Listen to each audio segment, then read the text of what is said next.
Hi guys, welcome to Uganda, your number one stop YouTube channel for everything entertainment, real estate videos, restaurant reviews, Miss Kavi videos, and so many other informative videos that you can actually benefit from. Now, if you're a new subscriber here, please subscribe. Yes, so on today's episode, I'm on my rich auntie vibes. I'm here to give you a few tips here and there to help you out in this world, because this is what I love doing. I love helping people out there. I love sharing information. I just love to see other people prosper. And then if you're watching this, you're definitely going to prosper. Now, on today's episode, I am going to talk about unemployment after university. Some people may call it college or whatnot, but in Uganda, we call it the university. Now, as we all know, most times once you graduate, you will be unemployed. Well, unless you have a rich auntie somewhere out there who can sort you out and whatnot. But I'm talking about this other person who doesn't have the connections to get them ahead in life. So once you finish university, you're unemployed and you're just sitting. So I'm going to give you a backstory about my unemployment history. Okay, I'm going to put everything out there. Now, I finished university in 2018. No, wait, I finished it in 2019. Sorry, I finished in 2019 in May. That's when I handed in my dissertation, and that's it. That's when I handed in my dissertation, but I graduated in November. So there's a thing we do where we have to wait for certain months before we graduate. Now, when I handed in my dissertation, I got lucky enough that a certain friend of mine, well, my best friend, Rita, hi, my best friend had a gig, and she called me to go with her on this gig. The gig was in the same area as my uni. So I would go do the gig during the day, and then at night work on my dissertation and meet my supervisor. It was a whole lot of stress, but I managed to get it done, and that was it. So after that gig, I was unemployed for a few months. I was just seated at home. All I would do is just wake up, eat, sleep, because you just have nowhere to go. You have nothing to do. You don't have money to even go anywhere. You don't even have money for basic things. You're just unemployed and broke. That was my situation after university. So I don't wish that on anyone. So I was just unemployed and broke. I was just seated, looking through life. You know, you can get a little bit depressed because you ask yourself, what's happening to me? Like, your friends, your mates are getting jobs, your mates are living it up, your mates are getting cars, and you're just like, I was just there seated at home, just watching TV. Yeah. So I got lucky when I finished. So my father has, I'm going to give you guys a little family history. My father has a thing. Is it called a ritual? Once you finish university, you move out. There's no, what he says is that he has done his best to prepare you for the world. So go out there and prepare yourself for the world. Because once you leave uni, you're like 22, 23, right? Yeah. So you have to go out there. Because he says he started hustling at the age of 10. So he gave us 10 extra years to just be, chilling at his place. But once you finish uni, you can leave home. Although you can visit and your room is yours, but you have to leave home. So I left home, and then I started staying with a friend of mine. She's called Sharon. She's also my current housemate. Hi, Sharon. So yeah, I started living with her, and that's where, as I was still finding, that's why I was unemployed with her. She was not unemployed, but I was unemployed and we were staying together. So yeah, that's my back story. I just didn't want to dive right in. So what brings me to today's episode? For today's episode, I kind of want to give you the tips and the tricks on how to survive unemployment after university. Basically, to give you rich auntie advice. That's why I'm here. That's why I'm on this channel, okay? I'm here to make sure you make it in life, and then you remember what I said some time back. Now, my first tip would be to actually find where you stay. Now, as I mentioned, I had to move out of the house and sort myself out. So I moved in with a friend and we hustled from there. But then you actually have to find where to stay, because you've been staying at hostel and whatnot. So you have to maybe moving back into your parents or stay with a friend, stay with a relative. But either way, you actually have to find where to stay. And how do you find where to stay? You have to pick a place that's not going to keep holding you back. Because sometimes you can decide to stay with your parents and then you're just so comfortable, you're not looking or thinking of ways to get out of that whole being babied and whatnot. So you can go out there and hustle, or you can stay with your parents.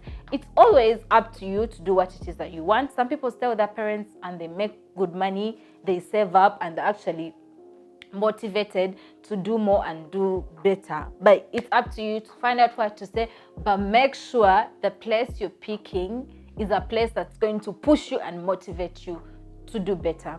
And then the second tip that I would give is to keep applying till you start getting rejections. Recently I was laughing with my friend. I was telling her, did you know that each day I get a rejection email? I have like 5 emails. Okay, now I have 2. And then in all those emails, like I kept applying for so many things back then, in that now I'm actually getting invitations to go and interview in those places and whatnot, or someone is rejecting my job offer. But let me tell you something, I kept applying and applying and applying till I didn't know what was what. I applied for anything and everything. I didn't care that I had a business admin degree or something. No. I just kept applying. I applied and applied and applied. You know, let me tell you something. You just have to keep applying, because you just never know. You have to get onto those job market websites. There's Vuzu, there's Brighter Monday. Those are the ones that I know. And then LinkedIn, use it to your advantage. There's all that. So use all that to your advantage and keep applying as much as you want. Just keep applying. In a day, make sure there are like 5 applications going out. Always have your documents on one. Make sure your documents are scanned and they are in your email, so you can just like forward them to yourself or share the document, so that you don't have to keep going back to the printing place, so they can scan them for you. It's like a whole situation. And I was lucky enough, my university, you graduate that same day, you get your transcript the same day. So I had all that on phone. I was just ready to, you know, go out there and see the world. And another thing is connections. The people you associate with can either make you or break you. I'm going to repeat that. The people you associate with can either make you or break you. Yes. You can't, if you stay around 9 losers, you'll be the 10th loser. And if you stay around 9 motivated, ambitious hustlers, you're going to be the 10th. Okay? You can't stay around other people and then expect to make it in life. I was going to say a bad word, but you can't stay around losers and think that, oh, you'll be the old man out and you make it in life. No, the people you associate with can make you or break you.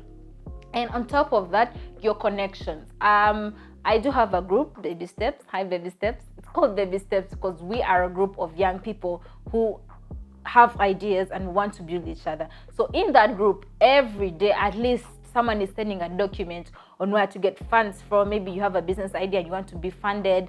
Someone is sending that. Someone is sending a job offer there. Someone is sending a webinar that's going to build you. Someone is sending, is sending you a link to something that can build you. So you see, it's not a group where we just talk and badmouth people and whatnot. It's like each person has that. You have to keep bringing something to the table. You don't just be in the group and just be fancy or cute. And we're a group of 8 people. And also, do go out. I don't know how I can stress this enough. Initially, I didn't like going out because I was, like I said, I was depressed. In those few months that I wasn't employed, I was just depressed. I was just in a slump. I just didn't want to see people. If it wasn't a job interview, I was not moving. If it was not to meet my sister, I was not moving. I was just depressed. I didn't want to meet people, but then I had to bring myself out of that bad situation and understand that you actually have to be your own therapist. I had to talk to myself to come out of that funk and get out there and meet people. Because when you meet people, you just never know what that person is going to say. Let me tell you something. You never know, and never underestimate anyone, because you never know. You see, you may look at someone, looks are good and all that, but even someone who doesn't look nice, you just never know what they have. You never know what they're working for. You never know if they know a certain position is opening in that company. You never know if they know so and so and so. So just put yourself out there, because you never know who you can meet. The power of connection, it can blow your mind. Because even my current job, it's someone who told me about it. She's like, hey, you like talking? Go and try it out. I was like, okay, since I like talking, I was like, let me just go and try it out. Because you never know. You never know the people you can meet. The power of connection is so strong. Keep going out there. But yet again, don't break the bank trying to connect. I know they say go to fancy places and whatnot, but don't overspend while trying to connect. Fine, I'm like the queen of being cheap. But what do I mean by cheap? I'll find the easy way out. In like, instead of going to fancy places, I would maybe wait for like a seminar which was free, and I knew still fancy people would be there because they'll be on the panel, and I know fancy people on the panel bring their fancy friends. So I'd wait for like seminars that were free. I'll join those. I didn't have to go to like speak and break my bank just to try and impress people, because you also never know. You could go there and sit and that's it. And so what did you gain from that? Nothing. So I've already mentioned, find where to stay, keep applying till you start getting rejections. That's how you know you've made it in life. And then the third one was connections. My point number 4 is to pray. Let me tell you something. In this life, there's nothing more great than the power of prayer. There's nothing that cannot move mountains if it's not in prayer. You need to have a connection with God, because let me tell you, in this life, things are going to keep getting, like, people are going to throw stones at you. You're going to find obstacles you never imagined that you can find. You need a support system, and I'm not talking about human beings. You need God. Prayer, prayer, prayer. Make sure that you pray, because let me tell you something. Things are going to get thrown at you, obstacles, people are going to leave you, but let me tell you something. No one is going to leave you like Jesus. Like, God will never leave you or forsake you. You need to find prayer. You need to find God. You need to have that source of, even if everyone in the world was to say, I've deserted you, you still have like that one thing you feel close to. And when you close your eyes, you will actually smile, because you know you are loved by the Most High and request. So I'm Catholic, and I strongly believe in the power of novenas. Let me tell you, if you're Catholic out there, you know novenas never fail. When you send a request, when you pray your novena and have a request, it's going to come through.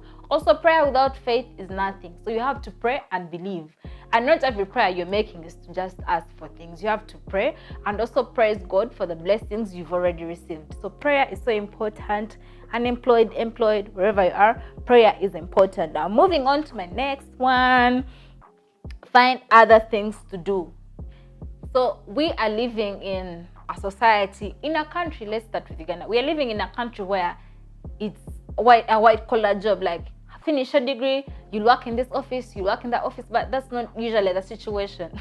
Actually, when you graduate in Uganda, you forget your degree and you start hustling like someone who didn't go to school. And that's the mindset you need to have. You can't start thinking, oh, I must be in an office, I'll wear blazers, I'll be driving a Porsche car, no dust will touch me. No, honey, no. You actually need to change your mindset and know you have to hustle like someone who got out from S4. You have to hustle like a school dropout, because that's it. Find things to do. Maybe you can do intern that's free. In the meantime, you can start doing intern. You can do graduate training. There's so many companies that offer graduate training. Well, because of everything that's happening now, the virus and everything, I don't know if they're still doing that, but there are companies which offer graduate training. So from there, maybe you can advance to where you want to go. You can also do intern. It's funny, but I also do intern. I do intern for an organization called 40 Days, 40 Smiles. They're going to put the thing here. 40 Days, 40 Smiles. Yes, they're amazing. It's an NGO dedicated to underprivileged children. And it's the best thing that has ever happened to me, because everyone at the organization is always happy. The first time I went there, everyone was so happy. I'm like, why are these people always happy? Like, why? But you know, happiness is contagious. It sticks onto the next person. So I had to find, even if I got employed, I still had to find some other thing to do. So I did do intern. I'm still doing intern because this is my year for intern. It's an annual thing. So yeah, do intern, do graduate training. So also you can also start farming. Yes, farming. If you know your parents have land somewhere, do something with that land, because that land is just sitting bare and it's your relatives actually using that land. So why not do farming? You can plant your trees and get them back in 5 years. You can actually do something. I have a friend of mine who's a farmer, and he's hard on me, but yeah, he's really encouraging me to go into farming, and he has been doing farming and it's really looking good for him. And he did architecture, yet he's a farmer. So you can imagine. And he's getting good money out of it. So you don't have to wait there and think your degree is going to open doors for you. No, you actually have to start thinking with your mind. Another thing that you can do is get skills. In your waiting journey, do not just sit and wait. You can do other things. You can learn a course. Let me tell you, I told you I'm the queen of looking for free things. You have to find free courses. There's so many free courses out there. Things that you can do to actually help you advance and get far in life. Do not just sit waiting. Be what? Equip yourself with skills that when the job comes or when something comes to you, you're already ready and you know you can do something. I'm going to use myself as an example. I have a course from Philanthropy University. I have 3 certificates from She Leads Africa. It's a long story. Then I also got a certificate in wig making. Like, those are little things, even though they don't make sense right now. Those are the things I was doing as I was waiting. I didn't just sit around and wait. And I'm also looking to get to do more things, because in this life you never stop learning. I remember there's a time I went back home and told my dad, oh, I'm done with school. He's like, what? It's like, you're not done. You will always learn. Each day is a learning day. So always learn, get skills, and then use social media. Use social media to your advantage. Let's take an example. I was telling someone, you're not on TikTok? Like, why? And I was like, no, they're going to spy on me. What information do you even have that you're so worried about they're going to spy on? I'm so sorry, I just don't understand people say they're going to spy on me. Fine, privacy is nice. Also, I think it's a conspiracy theory. TikTok is not doing anything to you. Like, they can spy on me all they want because I don't even have anything that I can offer them. You know, like, what information can they take from me? Nothing. So why do I use TikTok? TikTok, I use it for fun. One, there's a business side to TikTok. There's so many people out there just giving information for free. Business side. There's a business side, there's a health side, there's a makeup side, because there's a fashion side, the sites where you can start trading and whatnot. There are people who are teaching you how to learn stock trading. There are people who are teaching you how to make this. There are people who are teaching you how to make clothes. TikTok, you can decide to use TikTok for your entertainment, or you can decide to use it to your advantage and actually learn something. And it's not TikTok alone. You have LinkedIn, you have Facebook Blueprint. You can get courses from that. LinkedIn, connect with people, talk to people. Instagram, I get requests on a daily of people actually offering me things to do or offering to collaborate with me on certain things. I mean, who knew? So you have to be active on your social media pages and know you can use it to your advantage. However much social media has a downside, it also has a bright side. So you look at that bright side and use it to your advantage. Put yourself out there, pitch yourself, be confident, because a closed mouth does not get fed. You have to keep talking and keep pitching. Me, I can do this, I can do that, I can do this. This is what I have to offer you, and see what the person also has to do. Now, before we, come to an end and everything, please get back to me in the comment section and tell me what you think, what you've learned and everything else. Did I make sense? You can also DM me if you want more info, or you want to talk to me about something. I'm here for you. I'm the rich auntie of Kenganda. That's who I am. Now, please do subscribe to Kenganda. Follow us on our social media pages. That is Kenganda Nation on Facebook and Kenganda on Instagram. I am your host, Joanita. Till next time.